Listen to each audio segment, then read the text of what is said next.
अस्सलामु अलैकुम वरहमतुल्लाहि वबरकातुह। उम्मीद करती हूँ कि आप सब ईमान और सेहत की बेहतरीन हालत में होंगी और ये भी उम्मीद करती हूँ कि आप सब ने अपना पिछला सबक बहुत अच्छी तरह से दोहराया होगा। आज की क्लास में हम हर्फ हा से ज़ा तक पढ़ेंगे। आज की क्लास का हमारा पहला हर्फ है हा। हा की अदायगी के लिए हलक के दरमियानी हिस्से पर दबाव डालकर उसकी आवाज को आपने मुंह से बाहर निकालना है। मुंह को थोड़ा खोलना है ताकि आवाज बाहर आ जाए। और कैसे पढ़ेंगे? हा हा हा। अगला हर्फ है खौ। खौ हलक के ऊपर वाले हिस्से को इस्तेमाल करते हुए मोटी आवाज में खौ की अदायगी की जाती है। आवाज को मोटा करने के लिए हम आवाज को मुंह के अंदर ही रोक लेते हैं और इसके लिए हम क्या करते हैं? और इसके लिए जबान के दरमियानी हिस्से को दबाव डालकर प्याले की शक्ल इख्तियार कर लेते हैं। यानी जबान ऐसी हो जाएगी जैसा कि जबान में गड़ा सा पड़ गया है और इस तरह आवाज मुंह के अंदर ही भर जाएगी।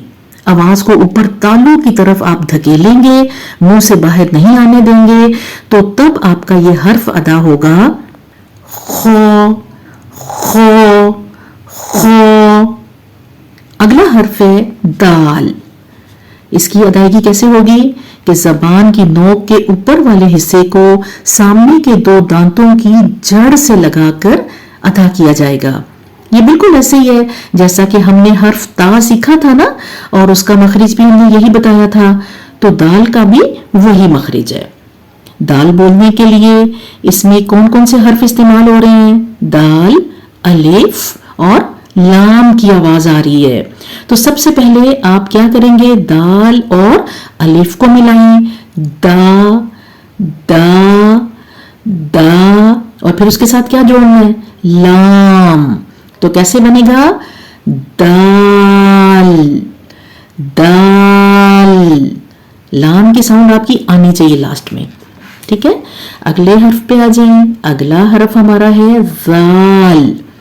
अब जाल के लिए क्या करना है? जबान की नोक के ऊपर वाले हिस्से को सामने वाले दो दांतों के किनारे से लगाकर आपने जाल को अदा करना है। अगर हम गौर करें तो ये मखरिज तो हमने पिछले सबक में भी पढ़ा था। किसमें पढ़ा था? किस हरफ में? सोचिए जरा। बिल्कुल ठीक, सा। सा के लिए हमने यही मखरिज सीखा था। तो आप समझ जाएं कि जाल के लिए भी यही मखरिज है। अब देखिए कि जाल में कौन कौन से हरफ इस्तेमाल हो रहे हैं? जा, जाल, अलिफ और लाम।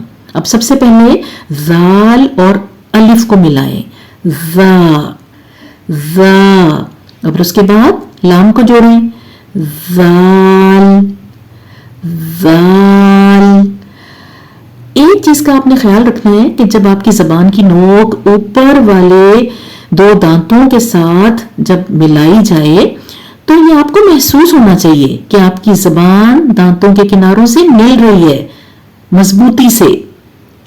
लेकिन फिर उसके बाद आपने नरमी से उसको जुदा कर देना है, एकदम से जुदा नहीं करना। पहले जोड़ें, फिर जाल जाल, ठीक है? आगे चलिए। रॉ। रॉ के लिए जबान की नोक को तो इस्तेमाल करते हैं, लेकिन उसके साथ साथ उसके ऊपर वाले हिस्से को भी इस्तेमाल करते हैं। इसको ऊपर के दो दांतों के मसूड़ों से आपने लगाना है और साथ ही ऊपर का जबान का जो हिस्सा है वो भी इस्तेमाल होगा और फिर आवाज आएगी रॉ रॉ रॉ, ठीक है? अगला हर्फ है जा। अब जा के लिए क्या करना है? जा के लिए जबान की नोक के आगे वाले हिस्से को नीचे के दो दांतों के अंदरूनी हिस्से के साथ लगाना है और सीटी की आवाज में इसको अदा करेंगे, जा जा जा। तो चलिए अब इन हरूफ की दोबारा से मश्क करते हैं। आप सब मेरे साथ साथ पढ़ें। हा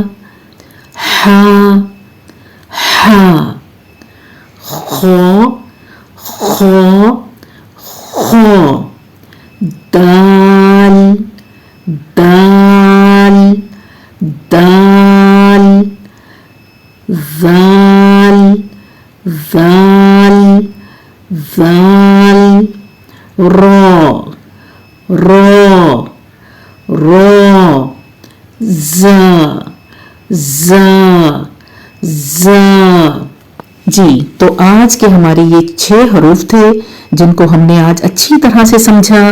امید کرتی ہوں کہ آپ سب کو بہت اچھے طریقے سے سمجھ آ گئی ہوگی. اب آپ نے ان کی خوب اچھی طرح سے مشق کرنی ہے. اگلی کلاس میں آپ سے دوبارہ ملاقات ہوگی. اجازت دیجیے. فی امان اللہ.